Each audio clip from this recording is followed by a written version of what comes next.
Israel और Iran की जंग को रुके हुए एक हफ्ता भी पूरा नहीं हुआ। एक बार फिर से जंग की गर्जना कैसे सुनाई देने लगी है और कहा तो ये जा रहा है कि एक हफ्ते के अंदर इसराइल ईरान पर हमला करेगा। इस बार का हमला पहली बार के हमले से ज्यादा बड़ा और भीषण होगा। अमेरिका इस बार बढ़ चढ़कर कैसे हिस्सा लेगा और साथ ही ईरान के सरकारी टीवी चैनल पर वहां के रक्षा विशेषज्ञ इब्राहिम मोताकी ने एक इंटरव्यू दिया। उन्होंने कहा कि उनके पास इजरायल के दूसरे हमले के इनपुट हैं। उन्होंने यह भी कहा कि अमेरिका और इजरायल मिलकर मध्य पूर्व में विरोधियों का सफाया करना चाहते हैं, इसलिए ईरान को पहले निशाना बनाया जा रहा है। हालांकि हफ्ते भर में ईरान पर इजरायली हमले को लेकर यह बहुत बड़ा दावा किया जा रहा है।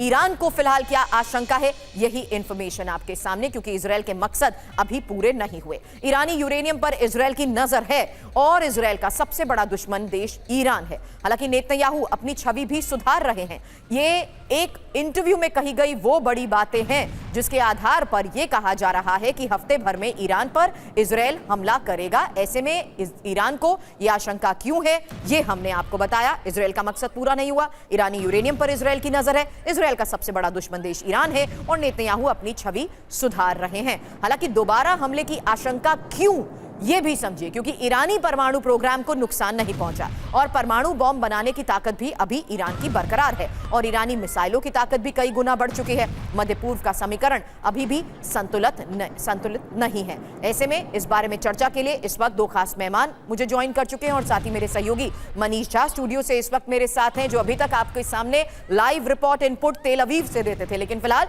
वापस हमारे साथ स्टूडियो में मौजूद हैं और आज के सिनेरियो में किस स्तर पर हमले की योजना बन रही है, क्या बड़े दावे किए जा रहे हैं, समझना जरूरी है मनीष। इस बीच मेजर जनरल रिटायर्ड अनुज माथुर सर डिफेंस एक्सपर्ट के तौर पर हमें ज्वाइन कर चुके हैं और पथिकृत पायने जियोपॉलिटिकल एक्सपर्ट इस वक्त हमारे साथ हैं। आप दोनों का बहुत बहुत स्वागत है। सबसे पहले अनुज माथुर सर, सवाल उस लिहाज से कर रही हूं जहां बड़े दावे किए जा रहे थे कि कैसे दोनों ने टाइम बाय करते हुए बड़े दावे किए कि अब अगर हमला होगा तो और ज्यादा उग्र होगा। ऐसे में एक हफ्ते के अंदर हमले का जो दावा किया जा रहा है, लगता है मुमकिन है?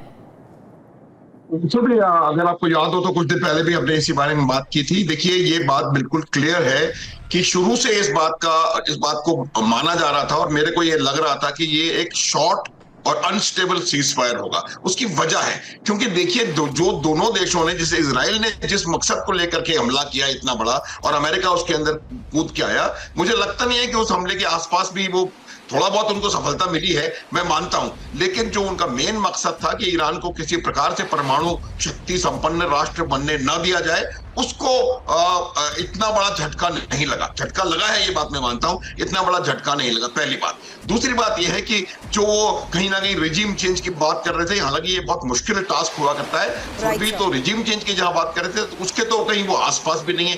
तो जब उनको अपने उद्देश्यों को नहीं पालेंगे तो इसको स्टेबल नहीं हो पाएगा ये सीज फायर। दूसरी बात यह है कि वो चाह रहे थे कि किसी ना किसी तरीके से इजराइल की जो मिसाइल पावर है उसको कम किया जाए, क्योंकि उन्होंने ईरान के जो स्काइज हैं, जो एयर उसके ऊपर पूरी तरह से एयर स्पेस में कब्जा कर लिया था। अब उनको खतरा सिर्फ उसकी मिसाइल शक्ति से था और ईरान ने एक्चुअली पूरी दुनिया को सरप्राइज किया कि किस प्रकार की मिसाइलें और किस प्रकार की शक्ति मिसाइल की उनके पास है और उससे उन्होंने इजराइल को बहुत भीषण नुकसान पहुंचाया। ये बात तो ये मुझे लग रहा था कि ये समझ चुके हैं कि कैसे मध्य पूर्व फिर दहलेगा सर। ऐसे में एक हफ्ते में जी बिल्कुल यही लग रहा था। मैंने कहा था शॉर्ट बट अनस्टेबल था और हो सकता है दहलेगा या नहीं दहलेगा, ये पक्का नहीं कहा जा सकता, लेकिन संभावना जिस प्रकार की है, फतवा जारी हो रहा है, कभी कुछ हो रहा है कभी कुछ हो रहा है, तो जिस प्रकार से टेंशन बिल्ड हो रहा है तो और ट्रंप ने और नेतन्याहू ने दोनों ने धमकियों का सिलसिला लगातार जारी रखा है।